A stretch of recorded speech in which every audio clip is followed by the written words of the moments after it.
Louisiana, Mr. Johnson. Thank you, Mr. Chairman. Director Wray, this is no time to mince words. The American people have lost faith in the FBI. All of our constituents are demanding that we get this situation under control, and we have to do that. That's our responsibility. This is not a political party issue, sir. This is about whether the very system of justice in our country can be trusted anymore. Without that, no republic can survive.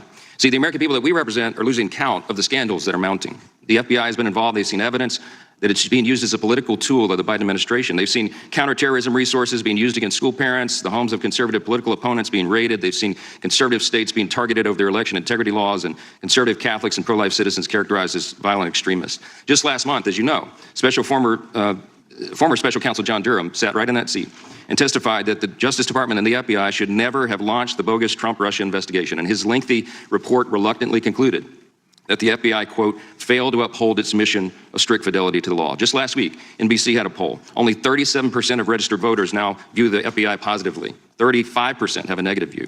In 2018, by comparison, 52% of the country had a positive view of the FBI. There's a serious decline in the people's faith, and it's on your watch, sir. And then, July 4th, we had this explosive 155-page opinion from a federal court in my home state of Louisiana. It explains in detail that the FBI has been directly involved in what the court says is, quote, arguably the most massive attack against free speech in United States history. The court ordered the White House, DOJ, and FBI, among others, to immediately cease colluding with and coercing social media companies to suppress American speech, of course, conservative speech in particular. Director Wray, I find it stunning. You made no mention of this court opinion either in your opening statement today or in this lengthy 14-page report that you prepared on July 12th, which is 8 days after the court ruling. Have you read the ruling, sir? I am familiar with the ruling, and I've reviewed it with our Office of General Counsel. Are you deeply disturbed by what they've told you about the ruling if you haven't read it yourself? Obviously, we're going to comply with the court's order, the court's preliminary injunction. We sent out guidance to the field and the headquarters about how to do that. Needless to say, the injunction itself is a subject of ongoing litigation, and so I'll decline to comment further on it. Well, let me tell you what the court concluded, because it should be the first thing you think about every morning and the last thing you think about at night. They said that, quote, the court found, apparently the FBI engaged in a massive effort to suppress disfavored conservative speech and blatantly ignored the First Amendment's right to free speech. The evidence shows the FBI threatened adverse consequences to social media companies that they did not comply with its censorship request. The court found that, quote, this seemingly unrelenting pressure by the FBI and the other defendants had the intended result of suppressing millions of protected free speech postings by American citizens. As a result, the court states, for example, millions of citizens did not hear about the Hunter Biden laptop story prior to the November 3rd, 2020 election. Page 4 of the court ruling lists some of the important subjects that the Biden administration and the FBI forced the social media platforms to suppress. The evidence shows your agency, the people that directly report to you, suppressed conservative-leaning free speech about topics like the laptop, the lab leak theory of COVID-19's origin, the effectiveness of masks and COVID-19 lockdowns and vaccines, speech about election integrity in the 2020 presidential election, security of voting by mail, even parody about the president himself, negative posts about the economy. The FBI made the social media platforms pull that information off the internet if it came from conservative sources. They did this under the guise that it was disinformation. Can you define what disinformation is? What I can tell you is that our focus is not on disinformation, broadly speaking. Well, wait a minute. Yes, it is. Wait a minute. Can I answer the question? You can in a minute. Your star witness said in the litigation, Elvis Chan, who's in charge of this, said they do it on the basis of disinformation. We need a definition of what that is. Our focus is on malign foreign disinformation, that is foreign hostile actors who engage in covert efforts to abuse our social media platforms, which is something that is not seriously in dispute. I have to stop you for time. That's not accurate. You need to read this court opinion because you're in charge of enforcing it. The court has found that, and Elvis Chan testified under oath in charge of this for you. He said 50%. He had a 50% success rate in having alleged election disinformation taken down or censored. That wasn't just foreign adversaries, sir. That was American citizens. How do you answer for that? Well, first off, I'm not sure that's a correct characterization. Comes right out of the opinion. You should read it. Of his testimony. But what I would say is the FBI is not in the business of moderating content or causing any social media company to suppress or censor. That is not what the court has found. What I would also say is among the things that you listed off, I find ironic the reference to the lab leak theory. The idea that the FBI would somehow be involved in suppressing references to the lab leak theory is somewhat absurd when you consider the fact that the FBI was the only agency in the entire intelligence community to reach the assessment that it was more likely than not that was the explanation. But your agents pulled it off the internet, sir. That's what the evidence in the court has found. Isn't it true that to the 2020 election, Twitter had weekly meetings with not just the FBI, with DOJ, with DHS, with DNI to conduct this unconstitutional censorship by surrogate? We know that because the Twitter files, correct? Correct.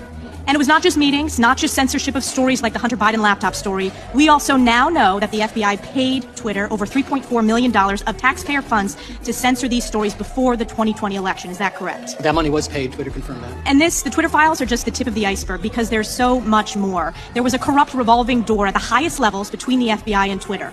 Look no further than Jim Baker, former general counsel at the FBI who helped unlawfully investigate Donald Trump in the 2016 election. Are you aware that according to polling, of the people that were made aware of the Hunter Biden laptop story, 53% would have changed their vote, including 61% of Democrats. This is the definition of election meddling, and it's the definition of election meddling by the FBI on behalf of Democrats, paid for by the U.S. taxpayers. It's collusion, it's corruption, and it's unconstitutional. Opened my account back.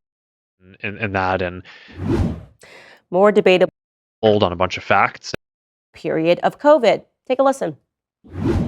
Just take some of the stuff around COVID earlier on in the pandemic, where there were, real health implications, but there hadn't been time to fully vet a bunch of the scientific assumptions. And, unfortunately, I think a lot of the kind of establishment on that, kind of waffled on a bunch of facts and, asked for a bunch of things to be censored that in retrospect ended up being, more debatable or true.